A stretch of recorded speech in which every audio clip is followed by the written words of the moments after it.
Over on to another case. Yeah. Besikhuluma nje manje ngo-deputy president we-MK party. Asike siye ku-president wa-MK party, former president of the country, Jacob Zuma. Having him as a client, how was that for you? Well, as a client, it was an interesting experience for me, and the origins of this are very interesting. Zuma himself has never briefed me when he was in power. I saw white colleagues who were working for the presidency, like all our black comrades when they're in government. They brief white people. It's the norm.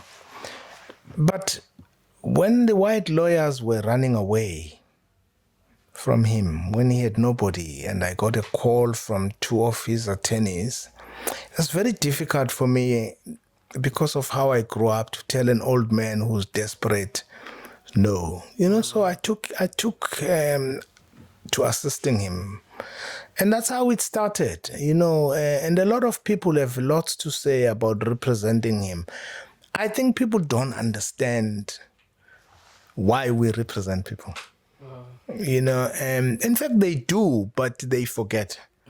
Everyone wants a lawyer when they're in trouble. If you were accused of rape today, you're going to call me. Sure. And you don't want me to judge you when you call me. You want me to help you. So everyone forgets this. So that's how it happened. But it was an interesting experience because it brought a lot of enemies. It ended friendships. And my colleagues who represent white apartheid killers live comfortably than I do. You guys don't have WhatsApp groups discussing white lawyers who represent white people, farmers who feed our people to the pigs, but you have WhatsApp groups to discuss Zuma lawyers.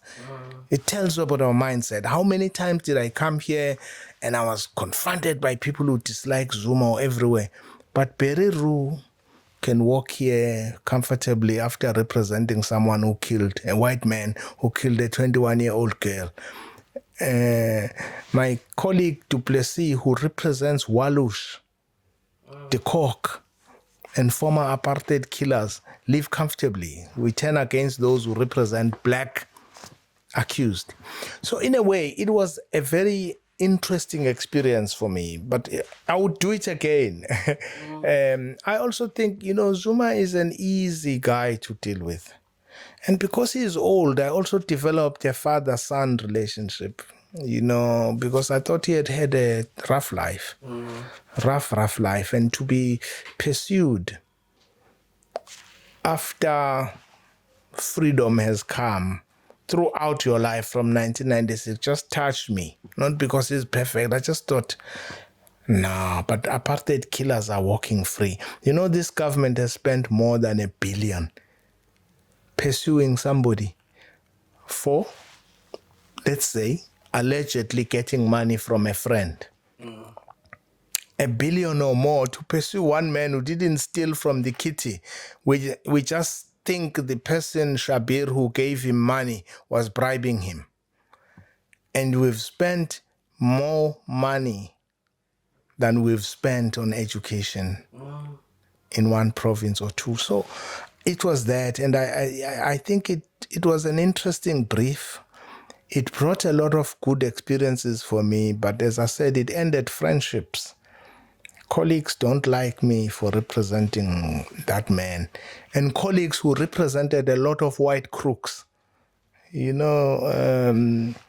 represent people who sell black girls for sex.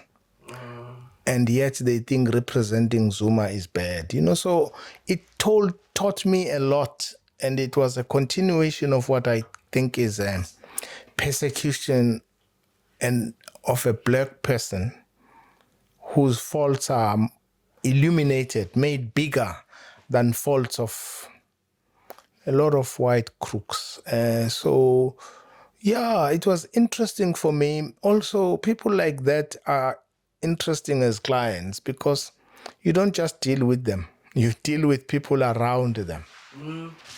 And people like Zuma are also surrounded by great people. But because of their greatness, they also attract evil people. And so you meet all of these types around them. So it was an interesting experience for me. And but if you ask me, would I do it again? Well, it's like asking a mortuary, would you take a corpse? A lawyer deals with people who are in trouble. Yeah. You know, it's like a doctor who says, sorry, I don't deal with sick people.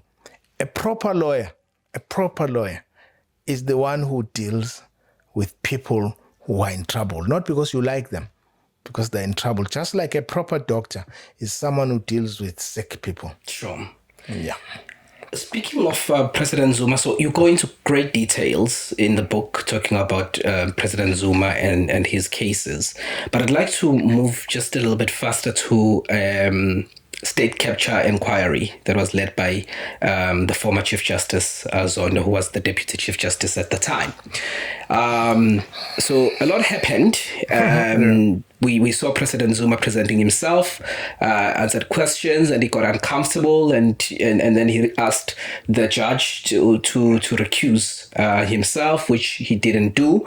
And then there was a time when President Zuma was supposed to come, he didn't come. Case went to Constitutional Court. The so-called walk out. You walked out, yes. I'm told. We told you walked out with the other advocates, Mabuza, and everyone else that was representing Zuma at the time. But where I want to go, so there's a lot that happened there.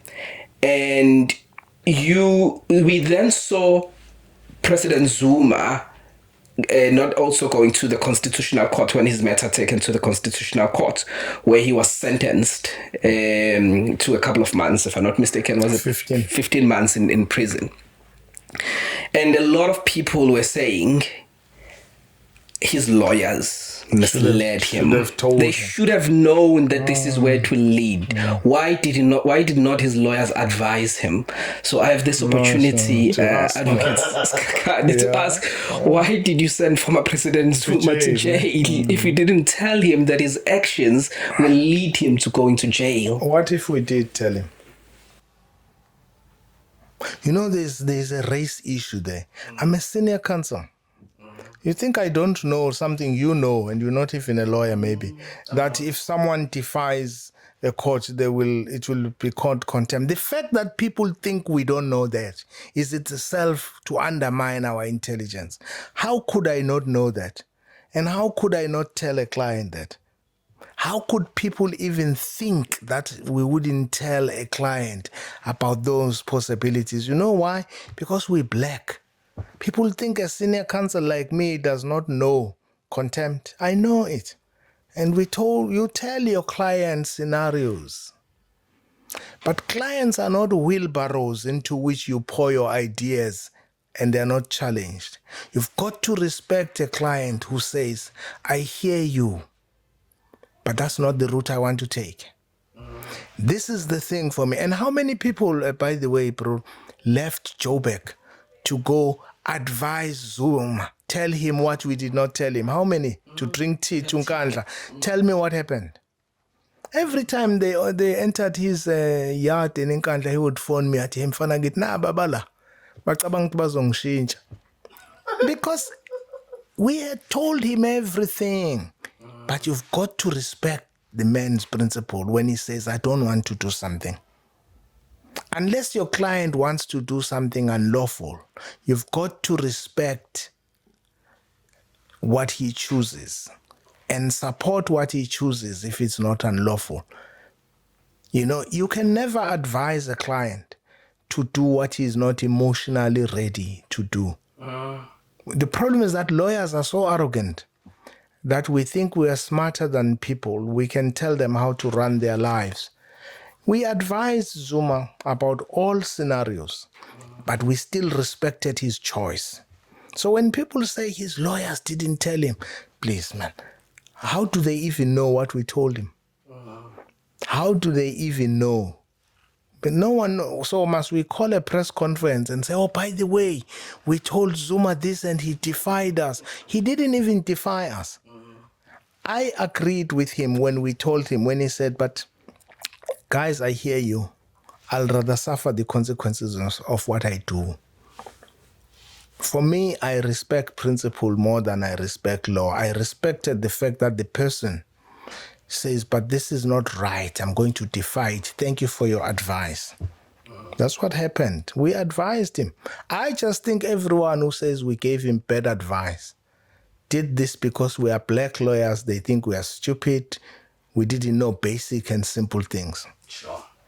But if that's the life of a black person, had he been somebody else, Zuma was represented by John Jeremy Gauntlet in Tinkandla case, which was horrible, a horrible case. Does he go through what we went through? No, he went to court and conceded in less than 5 minutes about his client. Was he condemned? No. And you know why? Because he's white. He's supposed to be clever. He's a senior counsel like me. With me, because I'm black, the assumption is we are so bad, we didn't tell him. But that's a race question, even by black people. When they say we didn't advise him, it's because they do not see blackness as representing expertise. Therefore, there must be something we're wrong. We don't know stuff. They've never questioned a white lawyer that way. Black people, they've never. And so it's a continuation. People think I racialize everything, but it runs South African life, the race question. As I said, the fact that black people had WhatsApp groups. I hear in Durban here, there were WhatsApp groups discussing Sikhakhane, Dalimpofu. Was there a white group, WhatsApp group discussing lawyers who represent, Doberman who represents Omotoso? Allegedly for raping people? No. Was there any WhatsApp group of people when I represented Andrew Young, who sells black girls for sex, allegedly? He doesn't sell still water. He has a brother. Or Dave King, or Brett Cable.